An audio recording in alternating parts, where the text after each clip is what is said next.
This episode explores historical, cultural, and philosophical perspectives for educational purposes.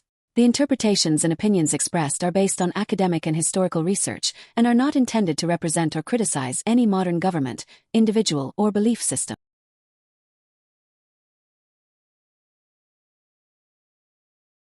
Okay, so let's start with a really big question. What is India? I mean, it sounds simple, right? But how do you actually define a nation? With over 1 billion people, a civilization that's thousands of years old, and a democracy just packed with contradictions. Well, let's try and unravel this thing together. Because here's the thing, India isn't just a place you can point to on a map.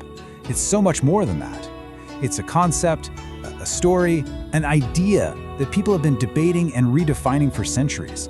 You could almost say it's an experiment that's still running, constantly being shaped by its incredible past and, its big dreams for the future. And this quote here from political scientist Sunil Khilnani, it just perfectly sets the stage for what we're about to do. We're not searching for some single final answer. That's not the point. Instead, we're going to peel back the layers of this epic, totally unfinished story, the story of the idea of India. So, to really get a handle on the India of today, we've got to go way back. I'm talking millennia ago. Because the country's modern identity, it's all built on this deep moral and philosophical foundation, a bedrock that was laid down in its ancient epics, especially one called the Mahabharata. This piece of ancient wisdom, wow, it really speaks to a dilemma that's just part of being human, right? In the Mahabharata, it's not just some story about a big war. No, it's this incredibly deep dive into an idea called Dharma. Now, Dharma is a pretty complex concept, but think of it as your duty, your ethics, the right way to live. And the big takeaway from the epic? It suggests that real strength doesn't come from just getting everything you want. It comes from mastering those desires in the first place. Okay, so that brings us to the million-dollar question, doesn't it? How on earth do these ancient ideas about restraint, duty, and doing the right thing still show up in the, let's face it, chaotic, vibrant politics of modern India? You might be surprised, but the connection is actually way more direct than you'd think. All right, let's jump forward in time. We're heading to the 20th century to see how all this starts to come together. Because when India was fighting for its independence, its most powerful weapon, well, it wasn't an army, it was a moral idea. It was a whole philosophy of resistance that was directly rooted in those ancient concepts of truth and duty. And that idea was called Satyagraha. This was Mahatma Gandhi's concept, and it literally translates to something like truth force, or holding firmly to truth. Now don't mistake this for passive resistance. It wasn't passive at all. It was an active, incredibly courageous force. The goal wasn't to crush your opponent, it was to awaken their conscience, to win them over with moral strength, not brute force.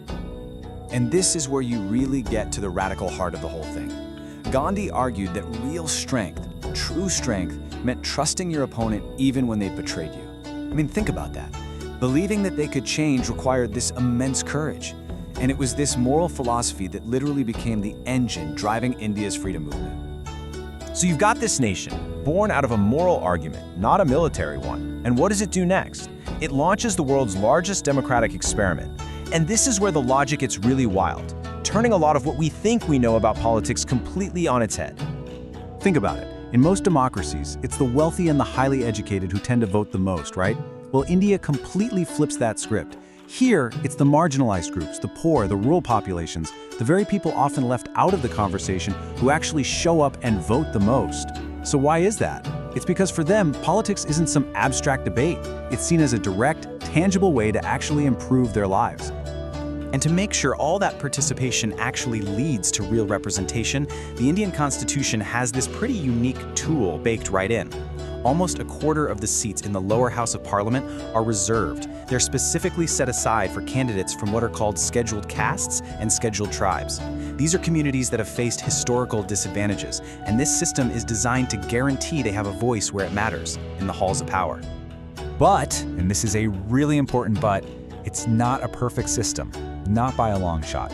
A lot of critics will argue that while these reservations are great for getting political access, they haven't fixed the deeper underlying problems, the economic and social inequalities. So just like Khilnani said at the beginning, that democratic experiment, it is far from over.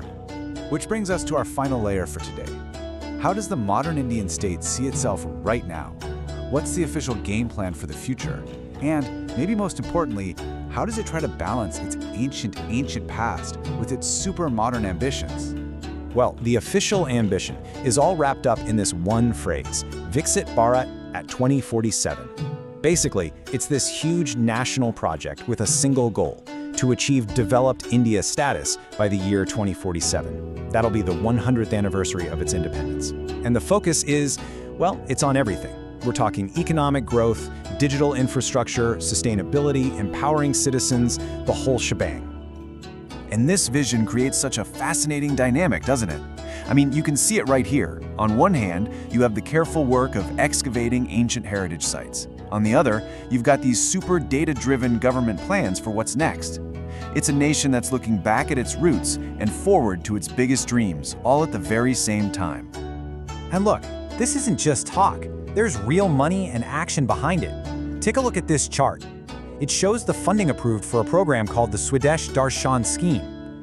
This whole initiative is about developing tourist circuits centered around the country's heritage. You can literally see the push to package and promote India's incredible history as a key resource for its future. And if you want to see that mix of old and new in action, here it is. This is Bhuvan. It's a geo-platform developed by India's space agency, and it's being used to create a satellite database of ancient monuments. How cool is that? It is the perfect blend, 21st century tech being used to protect first millennium history. So, when you put it all together, from the deep philosophical debates in the Mahabharata to the incredible moral force of Satyagraha, to the upside-down logic of its democracy, and even the high-tech preservation of its past, it's clear the idea of India isn't just one single thing. It's a whole series of layers. It's a dynamic conversation that has been going on for millennia, and it's a story that is absolutely still being written. Which, of course, leaves us all with one final thought. What's the next chapter going to be? Echoes of the past, visions of tomorrow.